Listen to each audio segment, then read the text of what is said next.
विचित्र जानवर। कालू नाम का एक भालू गांव के बाहर वाले जंगल में रहता था। वह देखने में जितना काला कलूटा था, मन से उससे भी अधिक काला था। ऊपर से मीठी मीठी बातें करता था और मौका मिलते ही उन्हें चट कर देता। छोटे जानवर तो प्रायः चिकनी चुपड़ी बातों के जाल में फंस ही जाते थे।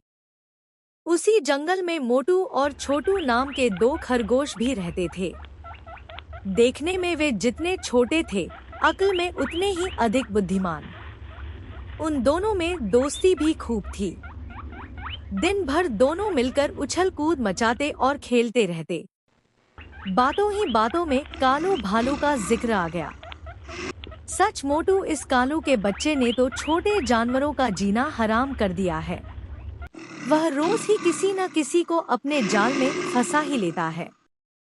छोटू की बात सुनकर मोटू बोलने लगा, पर मेरी समझ में यह नहीं आता कि उसे जानते हुए भी हम उसकी बातों में क्यों आ जाते हैं।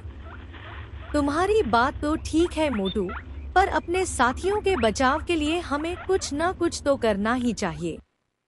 लेकिन छोटू, हम कर भी क्या सकते हैं? हमें उस भालू को ऐसा सबक सिखाना चाहिए कि वह जीवन भर याद करे। छोटू की बात पर मोटू कुछ सोचते हुए बोला, तुम कहते हो तो जरूर कुछ न कुछ करेंगे। इसके बाद दोनों मित्र छलांगे लगाते हुए चले गए। एक पेड़ के नीचे बैठे वे सुस्ता रहे थे। तभी कालू भालू की आवाज उनके कानों में पड़ी। उस समय छोटू ने सोचा कि यदि वे भागने की कोशिश करें तो शायद कालू भालू उन्हें दबोच ले। इसलिए वह बातें बनाते हुए बोला, अरे कालू दादा, आप यहाँ घूम रहे हो? वहाँ गुफा में विचित्र जीव देखने नहीं गए? विचित्र जीव? कालू ने आश्चर्य से पूछा। और नहीं तो क्या, आज जंगल के कोने वाली गुफा में जाने कहाँ से एक विचित्र जीव आ गया है। उसका शरीर सांप जैसा लगता है, मुंह शेर जैसा और पूंछ लंगूर जैसी। सभी जानवर उसी को देखने गए हैं। अच्छा, तो मुझे भी वहां अवश्य जाना चाहिए, कालू भालू बोला। कालू भालू वास्तव में ही उनकी बातों में आ गया था। वह उन्हें फांसने की बात भूलकर गुफा में आए विचित्र जानवर को देखने के लिए मुड़ने लगा। तभी छोटू ने आवाज लगाई, कालू दादा, तुम्हें याद है न कि उस विचित्र जानवर का मुंह शेर जैसा है? उसका मुंह देखकर डर मत जाना। आप ध्यान से गुफा में घुसकर उसे अच्छी तरह से देखना, बड़ा आनंद आएगा आपको। छोटू की बात सुनकर कालू अकड़ते हुए बोला, शेर का मुंह तो क्या, वह असली शेर भी हुआ तो मैं डरने वाला नहीं। इतना कहकर कालू भालू विचित्र जानवर को देखने की उत्सुकता में गुफा की ओर चल पड़ा।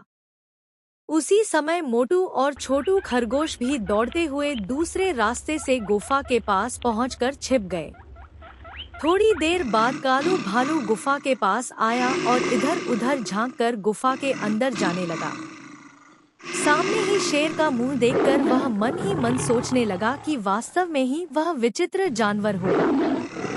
बिना किसी झिझक के वह अंदर जाने लगा। कुछ ही क्षणों बाद कालू भालू गिरता पड़ता गुफा से बाहर की ओर दौड़ता आ रहा था। बेचारे के शरीर पर कई जगह गहरे घाव हो गए थे। कहो कालू दादा, देख लिया विचित्र जानवर? छोटू ने पूछा तो मोटू भी बोल पड़ा, अब तक तो तुम बातों में फंसाकर छोटे जानवरों को मारते थे, आज तुम खुद भी बातों के जाल में फंस ही गए।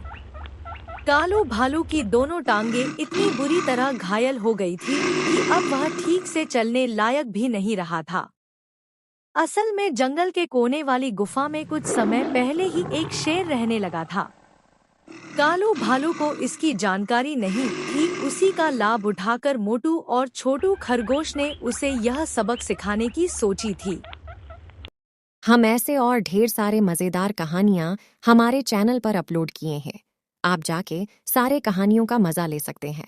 ऐसे और मज़ेदार कहानी देखने के लिए हमें सब्सक्राइब करके वीडियो को लाइक करें और ये कहानी अपने दोस्तों को शेयर करके उन्हें भी सुनाइए। आपका दिन अच्छा रहे। धन्यवाद।